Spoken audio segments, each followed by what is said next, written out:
You're listening to the Valley Labor Report with David Story and Jacob Morrison.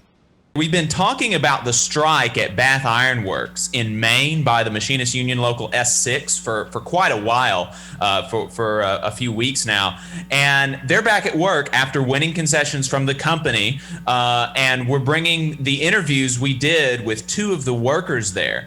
The interviews ranged from what led up to the strike, immediately before, the strike itself, contract negotiations, the locals' history, the labor movement generally. It's just super wide-ranging interviews, and we really enjoyed being able to do them.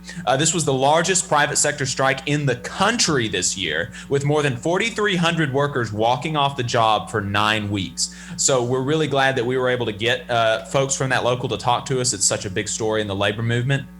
But one caveat is that we won't be able to play all of each interview on the radio.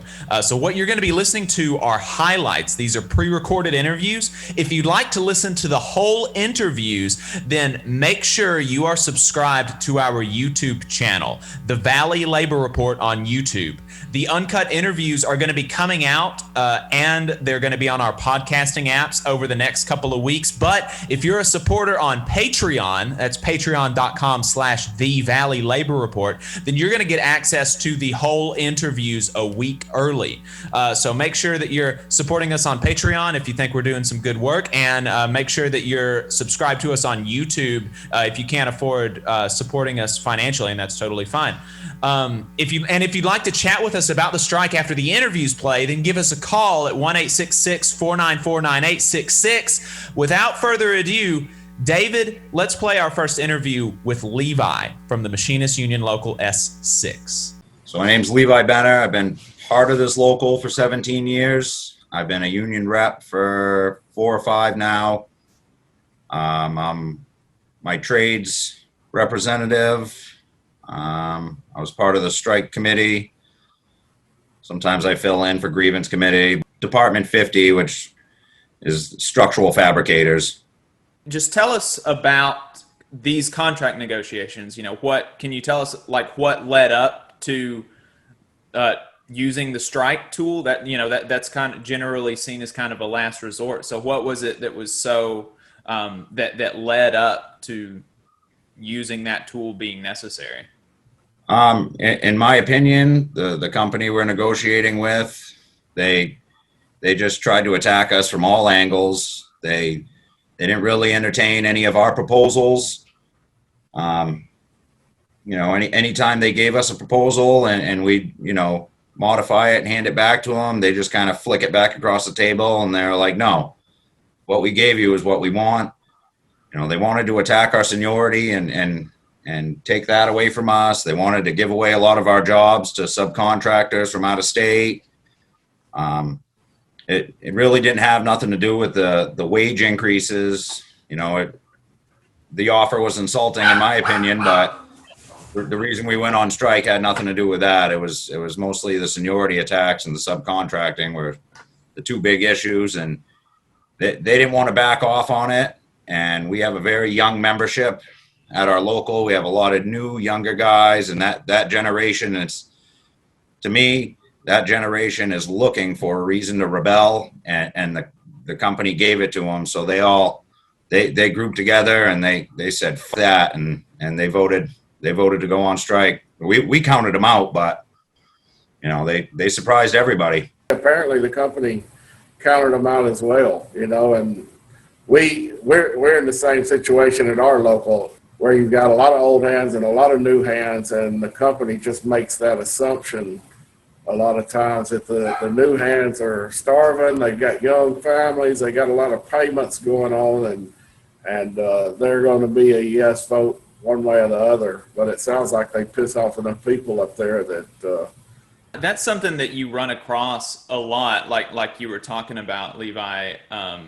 The young folks, the general opinion as far as labor politics goes is that they're not educated and they're often not willing to strike. They don't know anything about these tools that the brothers and sisters that came before us in the labor movement made great use of, and to a lot of success.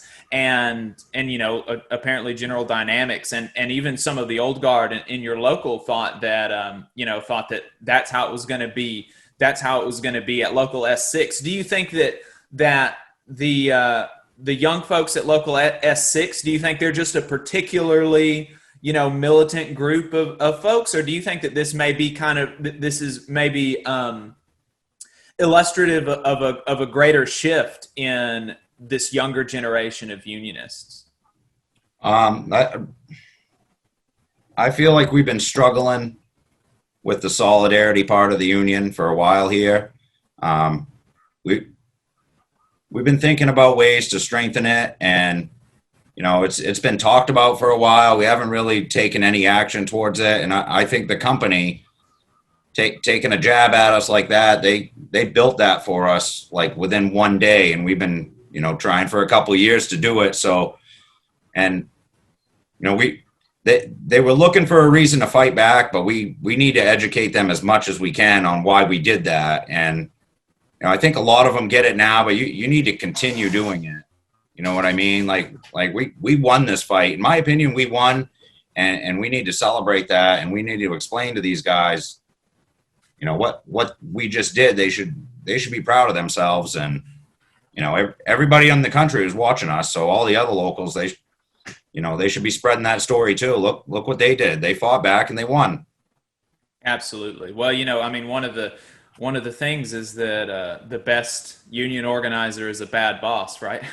Yeah. Oh yeah, absolutely. And they proved that. Right. Yeah, I really hope that this is that it's illustrative of a bigger change, and I think that we have reason to believe that because since maybe 2014 or something, the labor movement has been much more willing to use the strike, it seems, than in maybe the 20 years prior, starting with the teachers' strikes. And we've seen a wave of unionization in the media industry. We've seen a wave of unionization in the nonprofit sector, like at ACLU, at the SPLC here in Alabama, just won their union election. And folks in all sorts of industries. The CWA just had a huge strike in 2018, I believe it was, in the Southeast. The Southeast was the only place that struck. And so, I think we have reason to believe that this is that these strikes and your strike are illustrative of a bigger change in the labor movement and hopefully in the younger generation of the labor movement. Can you talk a little bit more about the subcontractors and the seniority? Those aren't immediately like sexy words, right? You're talking about seniority and subcontracting. That the importance of those things, I think, may kind of get lost in the mix. So if you could expand on that a little bit. I mean, seniority is pretty much everything here. What shift you're working on. Who gets, you get the rights to everything else before people lower than you. So let's say I like working first shift. I've done them all. When I didn't have a lot of seniority, I was forced onto second shift and third shift. And, it wasn't really a desirable thing for me. But now that I've been here 17 years, I get to pretty much pick where I want to work, and that's first shift. And the company wanted the ability to say, hey, I need you on third, because we just hired a bunch of people and they don't have the skills you have. So we're not going to send them to third. I need an experienced mechanic on third. So they wanted the ability to grab me off first shift and put me on third shift and put me in any trade. So I'm a structural fitter. They want to take me from first shift and put me on third shift to grind paint in the tanks. And that could be 2 months, 2 years, 6 years. So that was something that, everybody felt strongly against. It's, that's one of the biggest things in our union is the seniority. Well, the subcontracting, we already have language in our contract for subcontracting, but they have to go through the joint agreement process, and we usually fight with them there, trying to, come up with solutions on how to avoid subcontracting. And, they went through that process, but they didn't listen to anything we had to say. And they weren't willing to try any of our ideas. They were just pretty much going through the motions of the joint agreement process. And at the end of the day, they brought some in, and in negotiations, they wanted to eliminate that whole process and have the ability to bring in subcontractors without even discussing it with the union to get back on their schedule.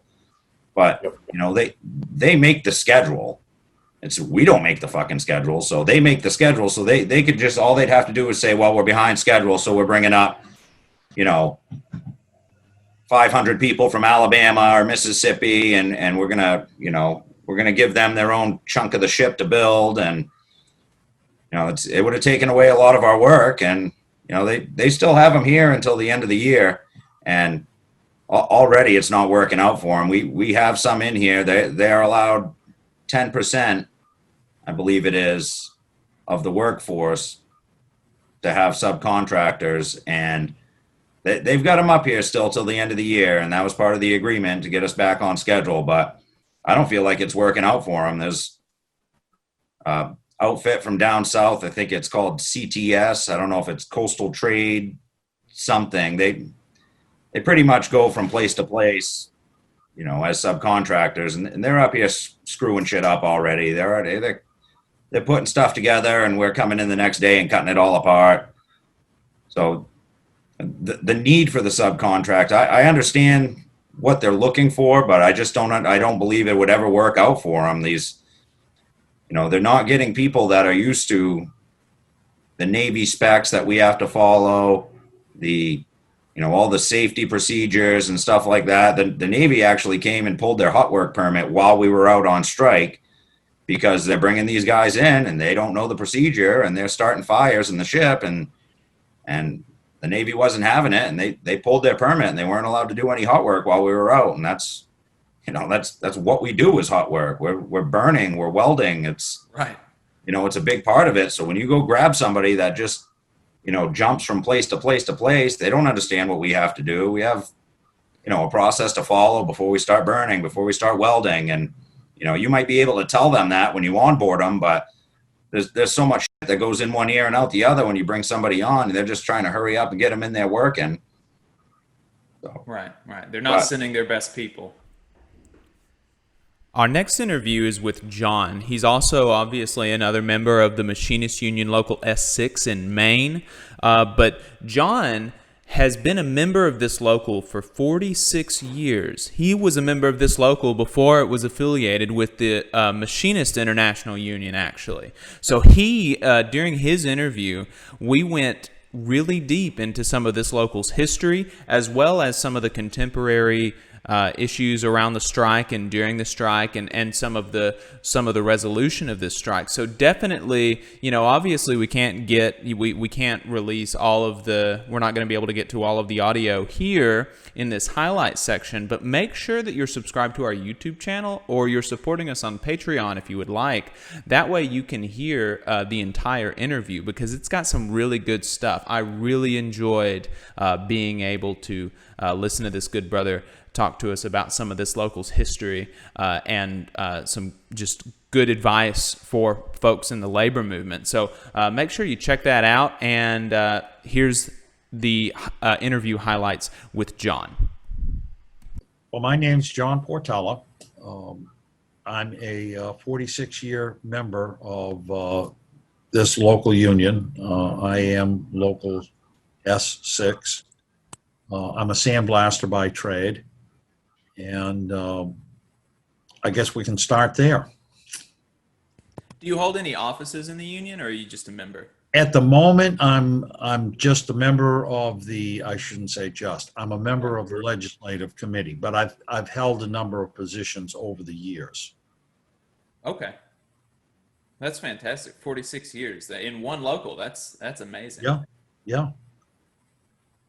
In fact, in 1988, I helped with the merger between what was then the shipbuilders, IAMSWA, Industrial Union of Marine and Shipbuilding Workers of America, merged with the Machinist Union. So prior to '88, I was a proud member of the Shipbuilders Union, and now the Machinist Union. Let's talk a little bit about the strike. What were some of I know that subcontracting and seniority were big issues. Can you talk a little bit about that and what specifically y'all won in the contract? Levi talked more about what led up to it, so I figured that you can kind of talk to what y'all won. Yeah, I think so. In the last contract, there were no wage increases, for one thing, and wages were not the central issue in this contract. But we did come out of it with some wage increases, a signing bonus and 3% increases each of the 3 years of the contract. The big issues, as Levi told you, were seniority and subcontracting, and I think those resonated with people. I think the local did an excellent job, the strike committee, the leadership, in communicating on a regular basis in an honest way about what was going on, what the issues were, and why it was important. And, I think, frankly, there were a lot of people that were pleasantly surprised that the younger workers, those people just coming in with 2 years or 3 years or 5 years of seniority, the 21-year-olds, the 26-year-olds, and so forth, would stand as solid as they would. I'm in a different financial position than somebody that's 21 that has a new family.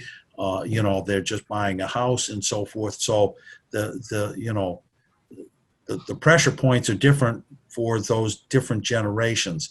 And to see those younger members, rally around the flag, so to speak, and really push back against the company and say, this is our local. And, and ultimately, again, I talked for a little bit about the company missing the boat, miscalculating the resolve of the local and so forth. I think the fact that we won the strike, if you will, we were able to successfully push the company back on those key issues: seniority, subcontracting. We rolled back some of their proposed increases in healthcare. I think the fact that we go back into the shipyard with that position just makes it even more difficult for the company, because of their miscalculation. They've emboldened the workers, and that's a good position for us to be in. It's not such a good position for the company to be in. But I think, that has to be a lesson to them, that they need to engage the workers and start having some discussions. When I call a supervisor over and say, take a look at this, or why are we doing this way, or how come we're redoing this product 3 times? That's, where's the rework cost in this product, David, you want to build a rocket, you want to build it right the first time, not build it 3 times over. We're going through that problem here. But within the strike itself, I think the resolve of the young people, because that's always an unknown, they haven't been exposed to a union environment or, the goals or the objectives of the labor movement in general, or even the history, because it's not taught anywhere. Okay. Yeah. So I think that was in terms of the environment within the strike itself. Again, I think the leadership did a good job. There was lots of support. The international president came up a couple of times. We had a rally. Communications was going out when there was anything of value to discuss. Even though the company tried to put a gag order on the union about discussing what was going on in negotiations, the leadership in the negotiating committee, I think, did an excellent job of getting that information out. And I think that helped to rally the membership. And there were, leading up to the initial contract ratification, there were spontaneous in-yard rallies that, maybe 200 people would show up at lunch in front of one of the buildings. In the last week, remember, Tim, we had the big march. There were probably about 1,000 people that marched through the shipyard at lunchtime, and wound up at the CEO's office. Yep. And those kinds of activities, I think, really solidified the resolve of the members and really, made, I think, the outcome rather successful in this particular case. So, it was good. It was good, to talk to people on the picket line and to see people showing up and doing picket duty and showing up when there was, an action call for a rally or something of that nature. I think people understood why we were out there. This wasn't to make $1 million a year. This was to really say the work that we do has value, and we want to be treated that way. We don't want you to just ignore seniority. That is a fundamental building block of the labor movement. It's it's a cornerstone of any good contract, and I think people got it. But I think the real driver was this whole issue of subcontracting. We're so far behind that we have to go out and hire subcontractors while they're trying to hire permanent employees at the same time. People got pissed off, frankly. People said, you're bringing in a subcontractor from California, to do my job because we're 6 months behind. I showed up, I punched the clock every day, I've done my job, and now all of a sudden you're telling me that's not good enough. You've got to bring in, that just tells me, and I think everybody got it, that the place is horribly mismanaged. People are they're fed up, even the young guys. Yeah, and you mentioned, that y'all aren't going out and striking for $1 million a year, and I think that's something that it's really amazing that media narrative or that narrative in the popular imagination has been allowed to persist about unions and about what they're asking for. It's a common thing, like, oh, they're going to strike themselves out of a job, they're asking too much, or and it's like I have never in my life heard from those people any complaints about, oh, well, I bet that CEO's making $1 million a year. He's gonna ask himself out of a job. He's asking for way too much. Thanks for tuning in. We appreciate your time. If you want to see what we're up to throughout the week and get our snide quips about the news of the day, then you should follow us on social media. We're on Facebook at facebook.com/Valley Labor Report. We're on Twitter at Labor Reporters. I'm on Twitter at JacobM_AL. David is on Twitter at Radical Unionist. That's spelled RADICL Unionist. If you missed part of the show and want to go back and watch it later, search YouTube for The Valley Labor Report and subscribe to our channel. You can go back and watch the full show there, and we also clip segments throughout the week. And we also upload the program on more than 11 different podcasting apps. So you can see if we're on your listening platform of choice. You can go to The Valley Labor Report. transistor.fm/subscribe. And if you appreciate our work and want to help us stay on the air, then consider throwing us a couple dollars a month on patreon.com/The Valley Labor Report.